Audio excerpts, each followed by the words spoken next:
사랑하는 주 하나님, 오늘 우리에게 생명을 허락하셔서 새벽에 일어나 주께 나아오게 해주셔서 감사합니다. 우리가 주님 은혜를 사모하여 이 자리에 몸을 들이며 나왔으니 우리 마음에 주님의 의와 평강과 희락을 부어주소서.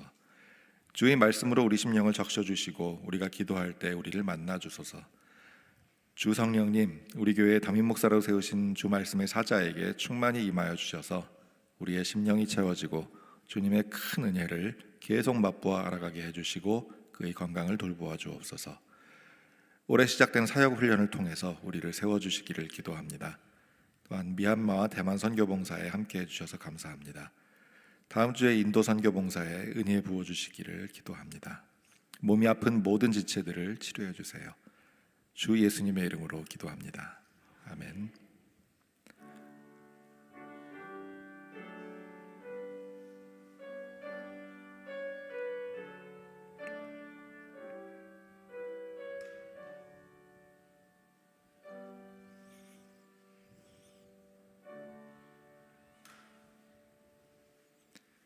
오늘 우리에게 주시는 하나님의 말씀은 야고보서 2장 14절부터 26절까지입니다. 신약성경 372면에 나오는 말씀입니다.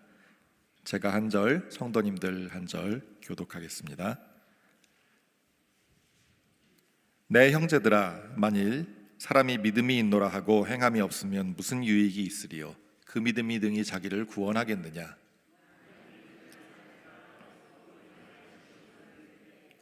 너희 중에 누구든지 그에게 이르되 평안히 가라, 덥게 하라, 배부르게 하라 하며 그 몸에 쓸 것을 주지 아니하면 무슨 유익이 있으리요? 어떤 사람은 말하기를 너는 믿음이 있고 나는 행함이 있으니 행함이 없는 내 믿음을 내게 보이라. 나는 행함으로 내 믿음을 내게 보이리라 하리라.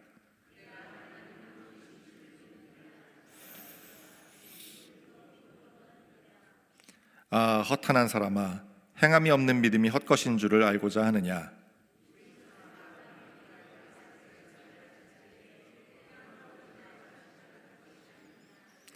내가 보거니와 믿음의 그 행함과 함께 일하고 행함으로 믿음이 온전하게 되었느니라.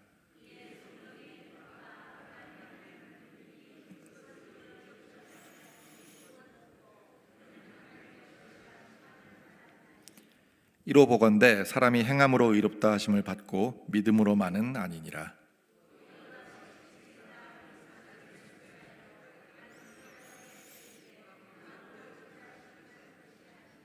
함께 읽겠습니다. 영혼 없는 몸이 죽은 것 같이 행함이 없는 믿음은 죽은 것이니라. 아멘. 사도 바울은 우리 그리스도인들이 예수 그리스도를 마음으로 믿고 입으로 주라고 시인하면 구원을 얻는다고 구원의 공식을 정리하였습니다. 그러면서 행함으로는 구원을 얻을 수 없다고 분명하게 언급합니다. 그러나 오늘 야고보서는 우리가 읽은 바와 같이 믿음만으로 구원을 얻을 수 없고 행함이 있어야 구원에 이르는 온전한 믿음이 된다고 주장합니다. 그래서 이 둘의 주장은 마치 서로 완전히 반대되는 것처럼 보입니다. 이게 단순히 번역의 문제도 아닙니다. 원어로도 바울과 야고보가 사용하는 믿음과 행함은 똑같은 단어입니다. 그래서 이 문제는 신약 성경에서 가장 풀기 어려운 난제 가운데 하나입니다. 종교개혁을 시작한 마틴 루터는 그동안 가톨릭 교회가 등한시해온 믿음만이 구원의 조건이 된다는 성경의 가르침을 가장 중요한 기초로 생각하여서 오직 믿음이라는 표어를 내세웠습니다. 그러면서 로마서나 갈라디아서 등 오직 믿음을 구원의 조건으로 강조한 책들을 성경에서 가장 중요한 책으로 평가하고 행함을 강조한 야고보서는 평가절하했습니다.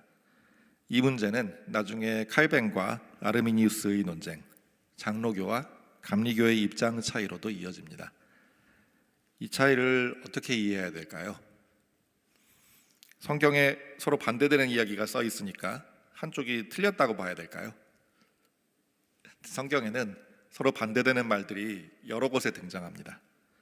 그래서 일부 사람들은 성경은 오류와 모순이 가득한 책이라서 믿을 수가 없다고 주장하기도 합니다. 그러나 이러한 주장은 우리가 다 헤아릴 수 없는 하나님의 생각을 사람의 불완전하고 수준 낮은 이성으로 다 납득할 수 있어야 한다는 인본주의적인 가치관으로부터 나오는 것입니다. 우리들이 가지고 있고 지향하는 신앙은 비록 우리 이성으로 다 이해할 수 없다 해도 여전히 성경은 하나님의 말씀이라는 것입니다. 우리가 성경을 신뢰하는 것은 성경이 우리 부족한 머리통에 다 담기기 때문이 아니라 우리가 경험하고 만난 하나님이 우리에게 주신 말씀이기 때문입니다. 지금 다 이해되지 않는 것은 언젠가는 우리에게 이해시켜 주실 것입니다. 축원합니다. 하나님의 신비하고 닫힌 책인 성경이 은혜로 말미암아서 점점 열린 책이 되는 특권을 누리시기를 축원합니다. 아멘. 그럼에도 불구하고 저는 우리의 부모이신 하나님께서 성경을 이해할 수 있는 열쇠를 성경 속에 많이 숨겨두셨다고 생각합니다. 야고보서에서 왜 믿음이 행함과 결합되어야만 한다고 말하는지를 이해하기 위해서 우선 성경을 성경으로 푸는 방법과 성경의 구절들이 누구를 대상으로 어떤 의도로 쓴 것인지 그 배경을 고려하는 방법을 사용해 보려고 합니다. 성경 안에 야고보서처럼 믿음만 아니라 행함까지 있어야 구원이 가능하다는 주장이 이루어진 곳이 또 있는지 찾아보면 가장 대표적인 구절은 마태복음 7장 21절입니다. 한번 보실까요?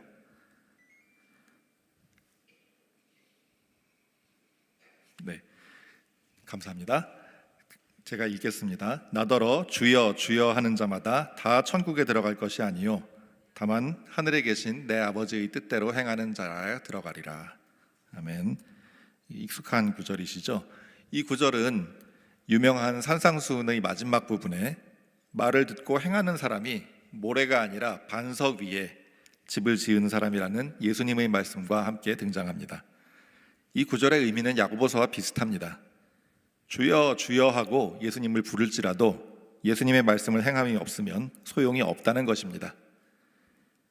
이 구절도 믿음으로만 구원을 얻는다는 바울의 말과 반대되는 의미처럼 보이고, 그래서 믿음으로 구원이 시작되지만 구원은 행함을 통해서 유지되어야 된다는 주장의 근거가 되기도 합니다. 그러나 성경이 다른 곳들에서 요즘 어제도 특히 사역훈련 때 배우고 있는 로마서 8장도 그렇고 여러 곳에서 믿음으로 얻은 구원은 결코 잃어버릴 수가 없다고 말하기 때문에 구원의 행함이 필요하다는 주장은 받아들이기 어렵습니다. 그러면 마태복음 7장의 이 구절은 무슨 의미일까요? 이 구절의 본래 의도를 이해하려면 산상수훈의 배경을 고려해야 합니다. 산상수훈의 청중은 제자들과 또 아직 예수님을 받아들이지 않은 사람들과 예수님을 의심하거나 적대하는 바리새인 등도 섞여 있는 군중이었습니다. 그리고 유대인들은 이미 자신들의 문화로 개인의 신앙과 상관없이 민족적으로 전체가 다 하나님을 믿는다고, 하나님의 백성이라고 생각하는 사람들이었습니다. 예수님은 유대인들에게 하나님의 백성으로이라고 여기는 것만으로는 구원이 충분하지 않고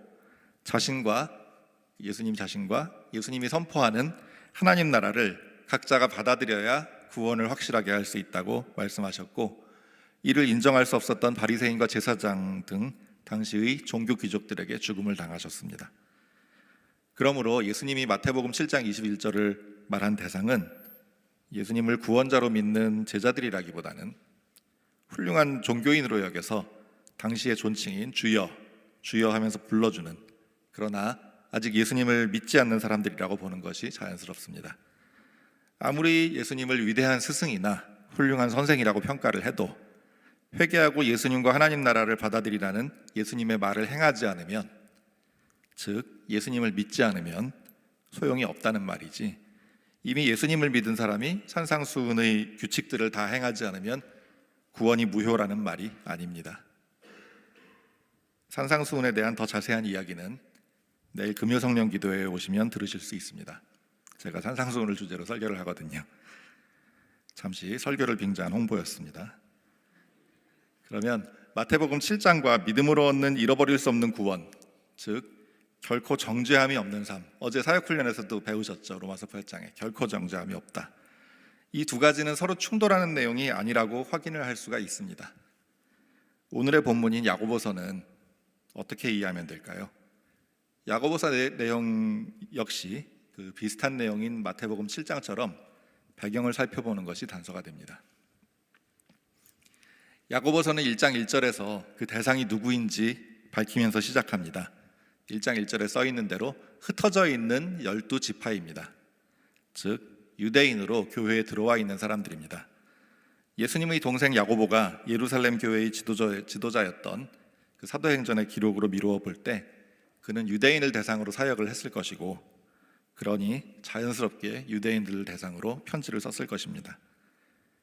야고보서를 쓸 때 야고보가 맞닥뜨린 문제점은 이미 예수님을 믿어서 구원을 얻은 사람들이 아니라 유대인으로서 교회에 일단 들어와 있는 사람들이었던 것 같습니다. 그들은 자신들이 문화로서 가지고 있던 유대 종교, 예수님보다는 기존의 신앙 전통을 고수하고 있으면서 자신들이 구원을 얻었다고 믿는 사람들이라고 여겼던 것으로 보입니다. 마태복음 7장과 마찬가지로 아직 예수님을 믿는 행함으로 확실하게 넘어오지 않은 사람들이기에 마태복음 7장에서 예수님이 말씀하셨듯이 믿는 행함을 촉구하는 그 비슷한 요구를 하고 있습니다. 사도행전 21장 20절에서는 당시 예루살렘 교회에 율법의 열성을 가진 사람이 수만 명이 있었다고 말합니다. 이들 가운데는 교회 안에 들어와 있었지만 여전히 예수님을 믿는 믿음이 아니라 율법, 즉 자신들의 종교 전통에 의존하는 사람들이 적지 않이 있었을 것입니다. 그래서 야고보는 이러한 부류의 유대인 교인들을 대상으로 할 이야기가 있었습니다. 그러면 여기서 야고보가 말하고 있는 믿음이라는 것은 무엇일까요?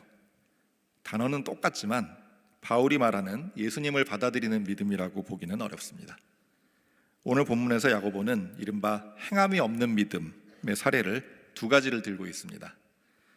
이것이 야고보의 믿음이 무슨 의미인지를 밝혀주는 단서가 됩니다. 이 두 가지 사례는 모두 유대인의 종교적 습관과 관계가 있고 그 자체만으로는 예수님과의 연관이 없는 고백들입니다. 첫 번째는 16절에 나오는 평안히 가라입니다. 이 말은 당시의 유다인들의 일상적인 종교적인 인사말, 우리말로 안녕하고 비슷한 레쿠 레샬롬, 그 의미는 샬롬, 즉 평안에 거하라, 평안을 행하라, 이런 인사말을 번역한 것입니다. 야고보는 이 흔해져 버린 인사만 건네는 것은 죽은 종교적인 말일 뿐이라서 의미가 없다고 야단을 치고 있는 것입니다. 유대인들은 모두 자신들이 하나님을 믿는 사람들이라고 여겼기 때문에 자신들은 믿음이 있다고 자동으로 생각했던 것 같습니다. 그러나 야고보는 예수님을 믿는다면 입을 옷이나 먹을 것조차 없는 처참한 빈곤에 처한 동료 교인을 볼 때 당연히 내 것을 주어서 실제로 도우려는 마음이 생길 수밖에 없다라고 지적을 함으로써 유대인들이 원래 갖고 있던 종교적 관행은 믿음이 아니라고 밝힙니다. 두 번째는 19절에 나오는 하나님은 한 분이신 줄 믿느냐입니다. 이것 또한 유대인의 종교적 관습이 되어버린 성경 구절, 신명기 6장 4절부터 시작하는 이스라엘아 들으라, 우리 하나님 여호와는 오직 유일한 여호와시니로 시작되는 유대인들이 항상 외우던 신조 쉐마의 첫 부분입니다. 야고보는 예수님을 믿는 것과 관계없는 유대인이라면 종교적 습관으로 누구나 외우던 것을 말하는 그들의 그 믿음이라는 것은 그것만으로는 소용이 없다고 비꼬고 있습니다. 심지어는 귀신들도 하나님이 한 분이시라는 사실은 인정하기 때문에 겨우 귀신 수준에 불과한 지적인 동의 정도로는 구원은 어림도 없다는 것입니다. 유대인들 가운데는 교회에 들어와 있지만 예수님을 믿는 단계로 제대로 넘어오지 못하고 여전히 자신들의 율법과 종교적 관행을 근거로 자신들이 충분한 믿음을 갖고 있다고 착각하는 사람들이 있었습니다. 야고보는 이들의 종교적인 믿음이 예수님과 연결되어 있지 않고 또 실제로 하나님의 마음을 담는 변화도 보이고 있지 않기 때문에 죽은 믿음이고 실제 변화를 일으키는 행함이 있어야 된다고 믿음과 행함을 바울과는 다른 의미로 사용하여서 같은 흐름의 이야기를 하고 있는 것으로 보입니다. 그래서 야고보서는 바울 서신과 반대되는 충돌을 일으키는 성경의 약점이 아니라 다른 배경에서 다른 대상에게 예수님을 믿는 진짜 믿음에 대해서 같은 단어를 사용해서 다른 상황을 지칭하여 이야기하는 책으로 볼 수 있습니다. 우리도 실생활에서 같은 단어를 다른 의미로 사용하듯이 말이죠. 우리는 시각을 사용하는 것을 잘 보인다 이렇게 말을 하죠. 그런데 또 어떤 것을 평가하는 것을 좋아 보인다라고 말을 해서 다른 의미인데 같은 단어를 사용합니다. 이런 것과 비슷하다고 생각합니다. 그처럼 야고보의 믿음과 행함은 바울이 사용하는 것과는 다릅니다. 예수님과 연관된 것이 아니라 유대인들의 종교적 권행과 연관된 의미인 것으로 보입니다. 야고보의 청중은 율법주의적인 유대인들이었습니다. 유대인들이 자신들의 혈통적 배경 그리고 종교적 습관으로 인해서 이미 자기들은 구원받은 믿음을 가지고 있는 사람들이다, 선택받은 민족이다 라고 생각하고 있는 관행에 대해서 마태복음 7장의 경고처럼 혈통과 종교를 진짜 믿음이라고 착각하지 말라고 말하는 것입니다. 그러므로 오늘 본문은 예수님을 믿는 우리가 착한 행함을 하지 않으면 구원을 잃어버린다 라는 의미가 아닙니다. 우리와는 전혀 다른 민족 전통이라서 자동으로 믿음을 다 갖고 있다고 착각하는 유대인들에게 그건 진짜 믿음이 아니라고 정신 차리라는 촉구의 의미에 가깝습니다. 그러니까 우리는 염려하거나 헛갈리지 않으셔도 됩니다. 청교도 존 오웬은 이에 대해서 다음과 같이 정리했습니다. 믿음만으로 구원을 이루지만 구원을 이루는 믿음은 결코 행함 없이 홀로 존재할 수 없다. 저는 여기에 한마디를 덧붙이고 싶습니다. 혹시 우리가 행함이 스스로 보기에 좀 적다고 생각해서 이렇게 정죄함이 없다는 로마서의 말씀에도 불구하고 이렇게 또 두려움에 빠질 수 있으니까 아직 초보 그리스도인일 경우에는 행함이 따라오는데 시간이 걸릴 수도 있다. 마지막으로 축원합니다. 우리의 구원은 결코 정죄함이 없다는 로마서의 말씀대로 결코 잃어버리거나 취소될 수 없습니다.